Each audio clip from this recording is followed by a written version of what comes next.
네, 안녕하세요. 이 카메라에 대해서 이야기를 좀 해보려고 합니다. 이 카메라는 제가 제 아버지로부터 올해 추석에 물려받은 카메라입니다. 이름은 아사히 펜탁스 MX, 아주 유명한 필름 카메라라고 합니다. 저도 펜탁스라는 메이커 정도는 알고 있었는데 아버지께서 이게 젊은 시절에 저희 가족을 사진을 찍기 위해서 이제 구입하시고 사용하시던 카메라죠. 이제 장롱에 묻혀 있다가 올해 저한테 주시더라고요. 보니까 상태도 굉장히 깔끔한 것 같고 해서 가져왔는데 생각보다는 좀 이래저래 손보는데 신경을 좀 써야 했습니다. 일단 보시다시피 카메라 자체는 제가 좀 청소를 했고요. 좀 깔끔하게 보이죠. 네. 수동 카메라라서 이제 전혀 배터리가 없어도 잘 동작하고 모든 기능들을 이용해서 사진을 촬영할 수 있는 그런 수동 필름 카메라. 그리고 SLR이라고 하죠. 네. 이렇게 싱글 렌즈 리플렉스, 렌즈를 바꿔가면서 낄 수 있고, 네, 안에 미러가 있어서 미러가 렌즈를 통해서 온 빛이 미러를 통해서 뷰파인더, 프리즘을 통해서 뷰파인더로 바로 직접 나가서 렌즈로 보는 상을 제가 직접 눈으로 보면서 찍을 수 있는 카메라라는 개념입니다. 그리고 지금 여기 이제 코닥이라고 되어 있는 ISO 200 36매 찍을 수 있는 36번의 익스포저가 가능한 필름을 지금 넣어놨습니다. 그래서 이거는 코닥 필름 상자를 이제 손으로 찢어서 여기다 넣어놓은 거예요. 네, 넣어놓은 겁니다. 네, 이렇게 넣도록 만들어져 있습니다. 이제 내가 지금 현재 넣어놓은 필름에 ISO 값이 무엇인지, 어떤 메이커의 어떤 필름인지 알고 찍어라, 뭐 이런 의미로 이제 요런 게 요런 슬롯이 만들어져 있는 거죠. 이 슬롯에 필름 케이스에 종이 조각을 넣어서 이렇게 찍으면서 리마인드를 하면서 볼 수 있게 되어 있습니다.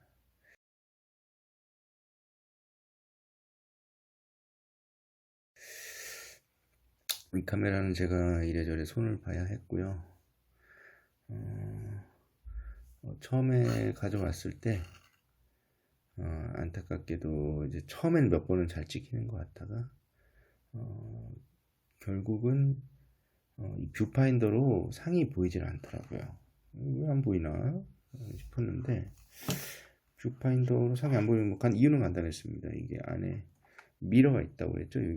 여기 이제 빛이 렌즈를 통해 들어오면 미러를 45도로 각도로 미러가 있어서 이 안에 45도 각도 위로 이제 빛이 이제 올라가고 그 상이 뷰파인더 이쪽 뒤로 제 눈으로 들어와야 되는데 이 미러가 이제 움직입니다. 착착착 위아래로. 네, 45도 평소에는 45도에서 빛이 항상 뷰파인더로 들어오게 해주다가 이제 셔터를 누르면 착착 열리는 거죠. 미러가 열리면서 미러 뒤에는 당연히 필름이 있죠. 그 다음에 필름 셔터막이 있는데 셔터막이 열리고 필름으로 이 렌즈에 빛이 들어오면서 사진을 찍히는 원리인 거죠. 그래서 미러가 들리는데 셔터를 눌러서 미러가 들린 다음에 다시 적절한 그 노출 시간이 끝나면 착 45도로 다시 원위치 돼야 되는 거죠. 근데 그 원위치가 안 되는 현상이 있었습니다.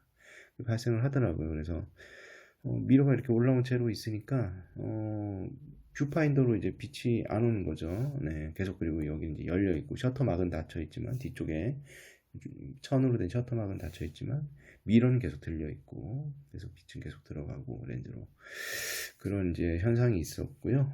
뭐 유튜브라든지 구글링을 통해서 찾아보니까 결국은 이제 해외 쪽에 뭐 펜탁스 포럼이라든지 해외 유저들의 포럼을 통해서 뭐 여러 가지 정보들을 접할 수 있었습니다. 뭐 스티키 미러, 끈적끈적한 미러 그래가지고 미러가 올라갔다가 위쪽에 미러 위쪽에 이제 한번 부딪힙니다. 이쪽 위쪽 구조물에 댐퍼라고 하는데 미러 댐퍼라는 게 있습니다. 뭐 범퍼 같은 거죠. 예를 들면은 미러가 탁 부딪혔다가 다시 이제 일정 시간 이제 내려오는데 그 범퍼 쪽에 부딪혔을 때 그 범퍼의 충격을 완화하기 위한 소재가 안에 들어있거든요. 원래 메이커에서 만든 소재가 있는데 그게 이제 세월이 오래되면서 이게 뭐 거의 30년이 넘은 제품이다 보니까 세월이 오래되면서 이게 다 사갔습니다. 우레탄이나 이런 소재로 만들었을 텐데 폼 소재로 만든 건데 그게 다 사가가지고 이제 어, 해외에서는 이게 스티키 미러 그 삭은 것이 어떤 현상에서인지 뭐 그 접착제로 붙여놓은 부분이 있다 보니까 좀 접착제 성분이 뭐 묻어 나오거나 혹은 뭐 그 삭은 부분 자체가 끈적끈적해져서 미러가 탁 올라갔는데 그 끈적임 때문에 다시 안 내려오더라 뭐 이런 식의 이제 설명들이 있더라고요. 근데 그거는 어떤 전문가들은 뭐 부정하기도 합니다. 뭐 그런 일은 없다라고 얘기하고 설사 그런 일이 있다고 하더라도 안쪽에 미러에 이제 미러가 다시 리턴하는 그 텐션 그 힘이 있죠. 스프링의 힘이나 이런 걸로 되돌아오는데 그 힘의 문제가 있는 거지. 미러가 뭐 달라붙어서 이게 뭐 다시 회복이 안 되고 그런 건 아니다. 실제로 딱 달라붙어서 그런 모습은 아니다라는 얘기를 하더라고요. 저도 그 현상을 잘 관찰을 해보니까 올라가 있는데 뭐 위에 딱 그 면에 달라붙어 있진 않았어요. 예, 달라붙어 있진 않았고 올라갔을 때 그럼 원위치를 어떻게 시키느냐? 이쪽이었을 거예요. 이쪽 안쪽에 보면은 그 미러를 다시 또 원위치 시키는 레버가 있습니다. 돌기가 있어요. 그걸 이렇게 손가락으로 내리면 또 미러도 돌아오긴 합니다. 수동으로는요. 예. 그 정도의 이제 수동 카메라로서의 신뢰성이 있는 제품이라는 걸 알 수 있게 됐죠. 덕분에. 예. 하지만 또 찍으면 또 미러가 또 올라가 있고 계속 이제 반복되는 현상이어서 많은 포럼들이나 구글링을 통해서 찾아본 결과 뚜따를 했습니다. 이런 건 별로 하고 싶지 않았지만 뚜따를 했죠. 뚜껑을 땄습니다. 아래 뚜껑을 따서 아래 뚜껑을 열어서 이쪽 편에 뚜껑을 열면 이쪽 편에 이쪽이었던가요? 이쪽이었을 겁니다. 아마도 아무튼 어느 한쪽에 이제 기어들을 포함해서 다양하게 이 셔터의 동작, 뭐 노출 시간이라든지 이런 것들 다 조정하는 기계적인 기어와 장치들이 다 이쪽에 마련이 되어 있습니다. 거기서 동작을 하는데 그걸 이제 뚜따를 해서 계속 관찰을 해봤죠. 왜 이런 현상이 일어나나. 예, 계속 셔터 내렸다 올렸다 셔터를 계속 찍으면서 해봤는데 확실히 그 여기서 이제 잘 셔터가 그 미러가 제대로 원위치 될 때랑 되지 않을 때랑 이쪽에서 이제 뭐 움직임의 모습이 이제 결과적으로 달라 보이는 걸 제가 확인을 했어요. 예. 그런 부분들을 확인을 했기 때문에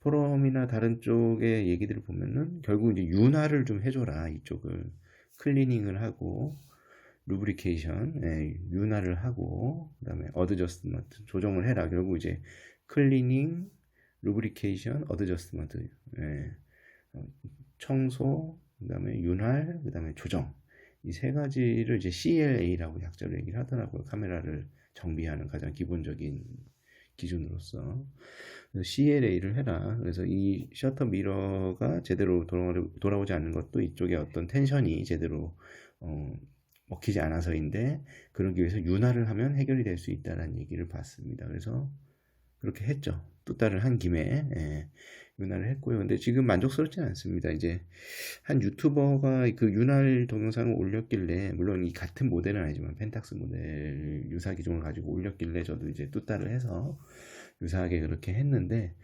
셔터 스피드를 한 1초나 뭐 2분의 1초 정도로 맞추고 움직이는 기어들 톱니바퀴들을 다 윤활을 시켰어요.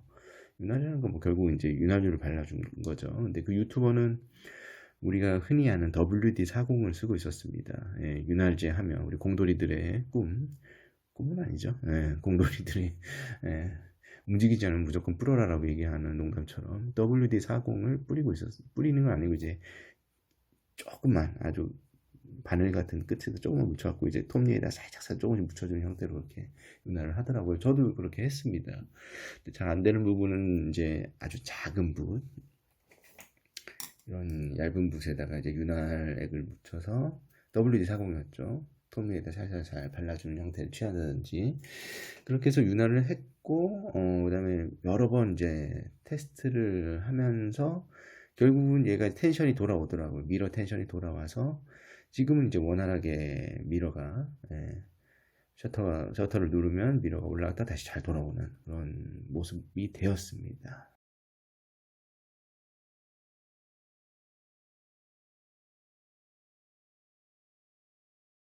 네. 그렇긴 한데 이제 WD-40을 한 그 동영상의 댓글들을 보니까 WD-40은 좋은 윤활제가 아니다라는 또 얘기가 있었어요. 예. 또 맞더라고요. 저도 그렇게 알고 있었는데 방청제라고 해서 말 그대로 이제 수분을 제거해주고 또 이 WD-40 자체도 결국은 처음에는 윤활 역할을 하지만 휘발성이 있어서 휘발에서 나가고 나서는 이제 어, 남는 어떤 찌꺼기라고 해야 될까요? 예, 남는 것이 좀 더 끈끈해질 수가 있고 그것이 오히려 윤활을 방해할 수 있다 이런 이제 얘기들이 있었습니다. 그래서 저도 지금 현재는 이제 필름을 넣어놨기 때문에 제가 좀 최소한 이 한 롤은 한 번 또 테스트용으로 계속 찍어 볼 거고요. 그리고 나서 다시 한번 또 열어서 네, 기존에 발랐던 WD-40을 이제 제거를 하고 뭐 제거라기보다는 이제 좀 가능한 한 좀 닦아내는 작업을 해야겠죠. 제 작업 계획은 일단 알코올을 이용해서 휘발성이 강한 알코올을 이용해서 유기용제니까 어쨌든 WD-40도 유기용제 WD-40을 알코올 이용해서 좀 최대한 닦아내보고 그 다음에 인터넷 구글에서 이제 다른 해외 포럼 유저들이 추천하는 윤활제는 뭐 여러 가지가 있었는데 뭐 시계용 오일도 있었고 라이터 기름도 있었습니다. 그래서 저는 집에 라이터 기름이 있긴 있거든요. 물론 이제 해외 유저들은 주로 지포 라이터 기름 같은 걸 여기다 바르겠죠. 저는 지포 라이터 기름은 뭐 갖고 있지 않고 뭐 구해보려고 해도 뭐 인터넷으로 구할 수 있지만 좀 비싸더라고요. 그리고 집에 원래 이제 국산 라이터 기름이 있어서 그걸 이제 사용해 볼 계획으로 그렇게 있습니다. 네. 그렇게 일단 윤활을 할 거고요.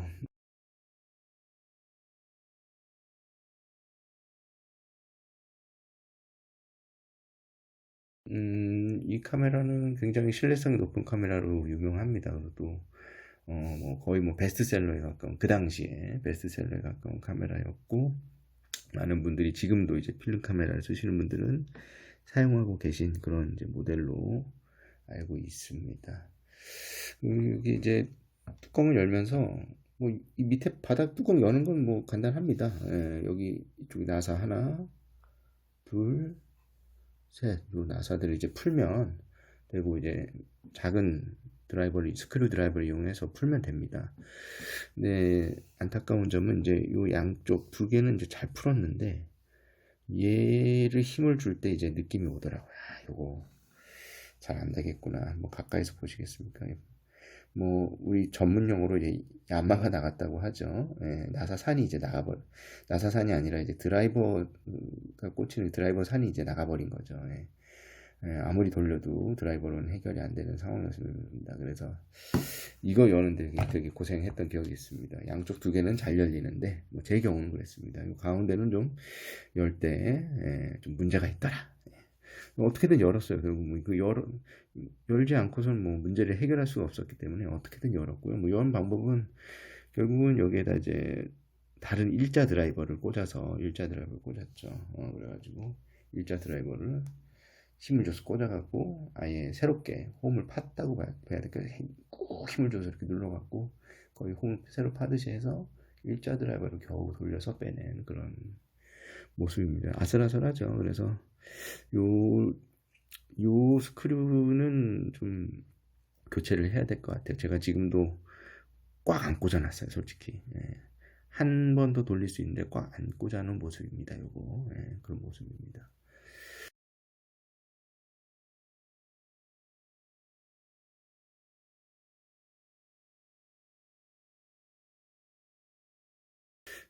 그렇게 해놨고요. 뭐, 이 카메라는 어쨌든, 제가 이건 이제 중국 쪽에다 알리익스프레스에 좀 뒤져보니까 요런 뭐, 유사한, 제가 요 자로 재보니까, 뭐, 그 규격이랑 비슷한 나사들이 좀 있길래 제가 애용한 알리익스프레스에다가 좀 주문을 해놓은 상태입니다. 나사가 오면 뭐 길이가 안 맞을 수는 있는데, 그러면 이제 길이를 좀 맞춰야겠죠. 긴 거는 상관없죠. 긴 거는 갈아내면 되니까 뭐 가는 작업도 어렵겠지만 어쨌든 뭐 가능하니까 그런 식으로 해서 맞춰서 새 나사를 박아줄 계획입니다. 아버지께서 물려주신 소중한 카메라에 나사 하나 흠집 하나 내고 싶지 않았는데 뭐 이런 모습이 됐다라는 말씀 드리고요. 뭐 혹시라도 이거 분해할 일 있으신 분들은 이 나사를 풀 때 좀 주의를 하시면 좋겠다 라는 얘기 드립니다. 뭐 모든 전자제품이나 이런 정밀기기 제품들의 나사는 굉장히 조심스럽게 다뤄야 되는 것 같습니다. 네.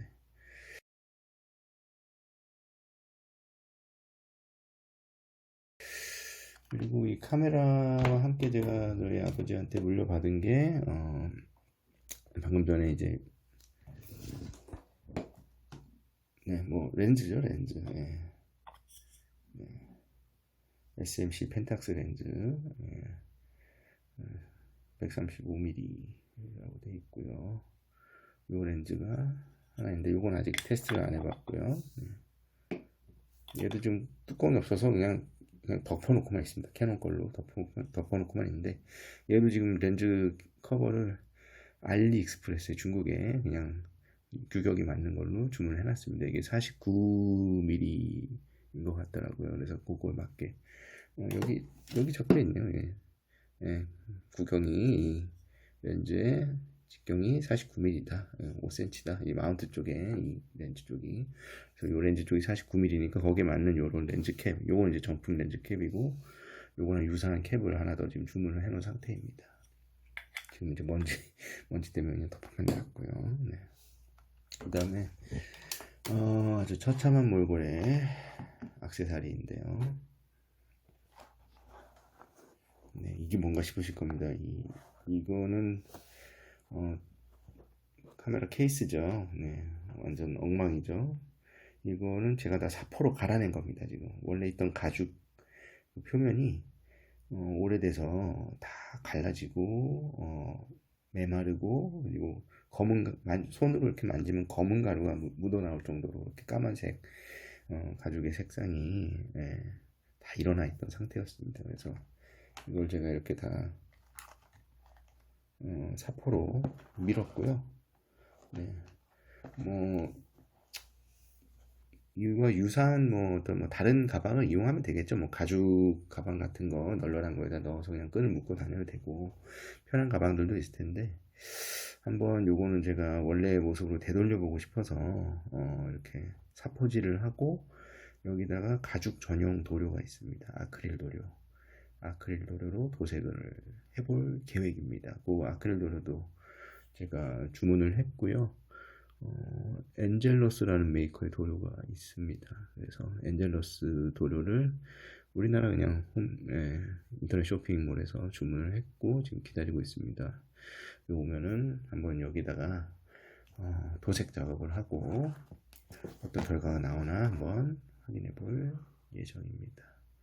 뭐 가죽 자체는 상했지만 이제 사포질 하다가 이렇게 제가 흠집을 냈죠. 네.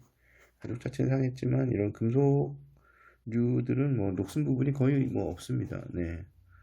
이런 부분, 네. 이런 로고가 들어있는 부분도 뭐 상한 부분이 거의 없어 보이죠. 네. 이것도 마찬가지고요. 네. 근데 가죽 자체가 이제 뭐 좀 오랫동안 마른 상태로 이렇게 유지가 되고 문제가 생겼던 것 같습니다. 네, 일단 뭐 현재 제가 갖고 있는 이 펜탁스 MX 아사히 펜탁스 MX 모델에 대한 이야기를 좀 드렸고요. 네, 또 이 부분에 대해서 다음에 또 말씀을 또 드리도록 하겠습니다. 감사합니다.